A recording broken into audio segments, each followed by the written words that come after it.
I don't believe the standard story about Burro Schmidt. It's a simple one. As legend has it, a single man spent 38 years digging a shortcut through this mountain of granite here in the El Paso mountains of the Mojave Desert down to the local smelter. Digging a tunnel as a shortcut is perfectly reasonable. It happens with any infrastructure project that goes through mountains. But around 35 years is an egregious amount of time to do it. And it's even more ridiculous when you take a good look around and realize that it wasn't even really a shortcut. So why did he do it? What compelled one man to spend almost half of his life burrowing like a mole into a hill that didn't serve as an actual shortcut to anywhere, didn't produce any precious metals, and on top of all of that, was rendered completely obsolete 20 years into the venture by a road construction right through the area? Despite this, Burro Schmidt would continue to dig for almost 18 more years. The obvious question is why? Let's start with the tunnel. Built during the winters with a pick, shovel, hammer, and dynamite, Burro cut over half a mile of solid granite out of this mountain. At first, he would haul the rock out by wheelbarrow or on his back before building a rail system to cart it out. Working jobs during the summer as a ranch hand and then moving back here in the winter, he would spend his time in his one-room cabin, still preserved just a short distance away from his tunnel entrance. He gained a reputation in the small towns nearby as a bit of an eccentric with his two donkeys, or burros, Jake and Jenny, and his obsession with his tunnel. It earned him his first nickname, Jackass Schmidt, before people churched it up a little bit to another word for donkey, burro. Originally from Rhode Island, of all places, he moved to California after he was diagnosed with tuberculosis and losing 6 of his siblings to the disease. Like Doc Holliday in Tombstone, the dry weather was prescribed by a doctor as being good for the symptoms of tuberculosis. Like many others who found themselves here in the late 1800s, staking a claim and digging for gold became his new life. His claim here meant that to get his ore down to the smelter in the valley below, he would load up his 2 burros and traverse a dangerous ridge before descending down Last Chance Canyon to the valley floor. For undocumented reasons, but supposedly after a treacherous hike, Burro Schmidt declared he would never bring his burros down that trail again and decided to start digging a tunnel near his mine around 1900. And dig is exactly what he did, between 50 to 100 feet a year, mostly by hand, but also blasting his way with dynamite, occasionally setting too short a wick and risking his life as rock shot towards him, injuring him, and at times temporarily trapping him until he could break his way through. 2 decades would pass with Burro Schmidt digging over 1,000 feet into this hillside before he would reach a pivotal decision. In 1920, a road was graded up through Last Chance Canyon that Burro would be able to safely use to walk his donkeys down into the valley. It was then that he had to make a choice: continue digging and finish what he started, or resume his mining and use the road. His decision, I believe, tells us a lot about who William Burro Schmidt truly was, or became. He had evolved from a miner to a tunneler. His purpose on this earth was now to dig, not for ore or riches or precious metals. He was digging for the sake of digging. He was tunneling because that was who he was now. Maybe having grown up surrounded by his brothers and sisters dying gave him a need for a personal mission.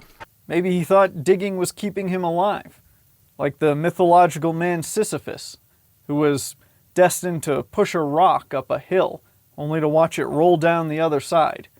The philosopher Albert Camus would say that one must imagine Sisyphus happy, having a purpose in this otherwise irrational world. Whether you find his purpose to be useful or worthwhile is irrelevant. The will, determination, and obsession to complete the tunnel would be enough for him to wake up every morning, eat his meager rations, and walk half a mile into the earth with only a candle or a lantern, and hammer away with nothing but his own thoughts and broken rock to keep him company. This would go on for almost another 2 decades. So now another question arises. What happens when he's finished?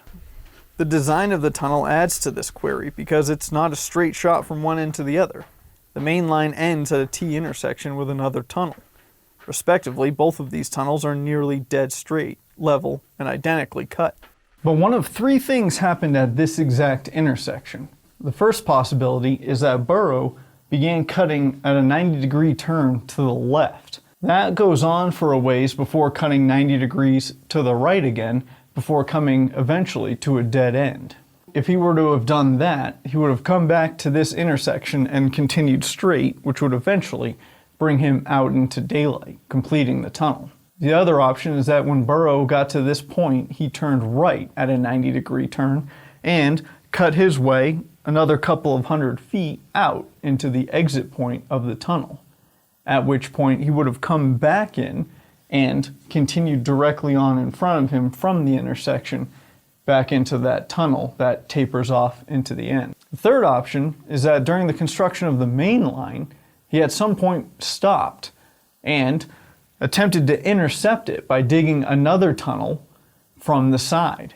Once he realized he had cut a sufficient distance, or realized he had gone too far and missed the tunnel, he would have gone back into the main tunnel and continued digging until he intercepted this secondary tunnel.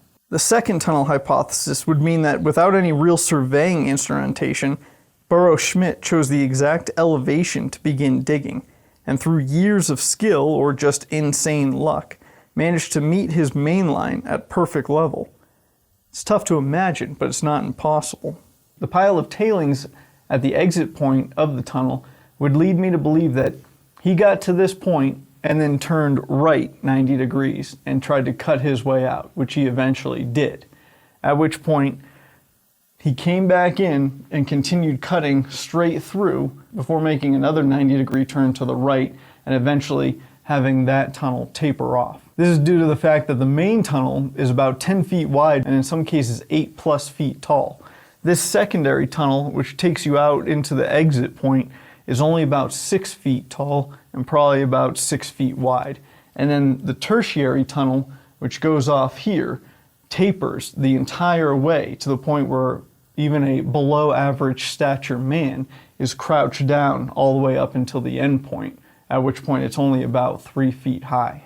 What is almost for sure, though, is that Burro Schmidt's tunneling career ended at either the exit point, the intersection, or in the dark terminus at the end of the offshoot. It's romantic and idealized to think of him smashing through the last rock and dirt into the bright Mojave sun and fresh air of his lookout, and maybe that's exactly what happened. But reality is often less dramatic, and it may have been a bittersweet end to almost 40 years. Maybe too bittersweet, as he may have gone right back in, continuing on in the opposite direction, until one day he woke up in his cabin and he didn't grab his tools. He didn't go to work, didn't break any rock, didn't go any further.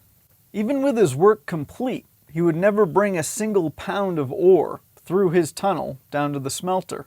By then he was no longer a miner anyways, he was a tunneler. The human mole would sell his claim to another miner and move into one of the small towns nearby.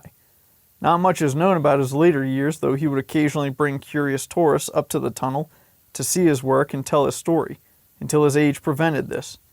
A lifetime of humble living ended when he passed away in 1954 at over 80 years old. William Schmidt left a lot of questions behind after his death, but maybe there is a poetic coincidence to it all. About 80 miles north of here is Mount Mallory, named after George Mallory, who died while attempting to be the first man to climb Everest in 1924, around the same time this tunnel was being built. Prior to his expedition, when asked why he would risk his life to climb a mountain, Mallory responded, "Because it is there."